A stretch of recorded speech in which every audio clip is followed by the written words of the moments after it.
میں نے دیکھا جو ایک عالم، بڑے تکڑے عالم آج کل بڑے چھائے ہوئے ہیں، ایک پیر صاحب بیٹھے تھے، ان کا نام احمد تھا، تو اس نے کہا کہ جس نے محمد کو دیکھنا ہو یہ احمد کو دیکھے.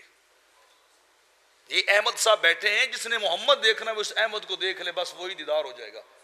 اندازہ لائیے، الیاذ باللہ گمراہی کی ساری حدیں نہیں پار کر گئے. حالانکہ ہمارا عقیدہ کیا ہے؟ بعد از خدا بزرگ توئی قصہ مختصر.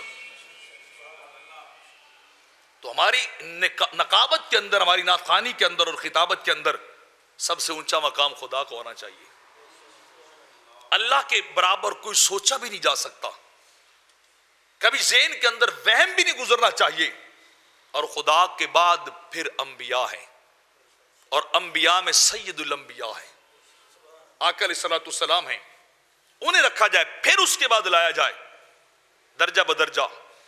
اور لوگ اتنے غلط گمراہیوں کی دلدلوں میں جا چکے، غلط کار ہو چکے. اللہ کی توحید کی بات کرو تو خدمت کو نہیں کرتے، سرکار کی ثنا سناؤ تو خدمت کو نہیں کرتے، پیر کا نام آ جائے تو جیبیں خالی کر دیتے ہیں. حیرت کی بات ہے. کبھی سوچنا چاہیے میرا پیر، میرا استاد، میرا مرشد کیا نبی سے بڑھ کے ہے؟ کبھی سوچنا چاہیے کیا خدا سے بڑھ کے ہے؟ کہ اللہ کا نام لیا گیا، اللہ کی توحید اور حمد ثنا سنائی گی، مجھے پتہ ہی نہیں چلا. سرکار کے گن گائے گئے، مجھے پتہ ہی نہیں چلا.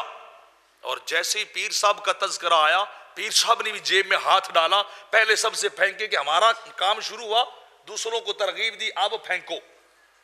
اور وہ جاہل پتہ نہیں پھر کیسے کیسے دعوے کرتے، اور وہاں محفل چل رہی ہوتی. ہمیں سوچنا چاہیے کہ ہم کہاں جا رہے ہیں، کدھر جا رہے ہیں. کیا لوگوں کو گمراہ تو نہیں ہم کرتے جا رہے؟ لوگوں کو کہیں ہم گمراہیوں کی دلدل میں تو نہیں لے کے جا رہے؟ خود بھی جا رہے ہیں اور لوگوں کو بھی جو ہے اسی طرف جو ہے لے کے چلتے جا رہے ہیں.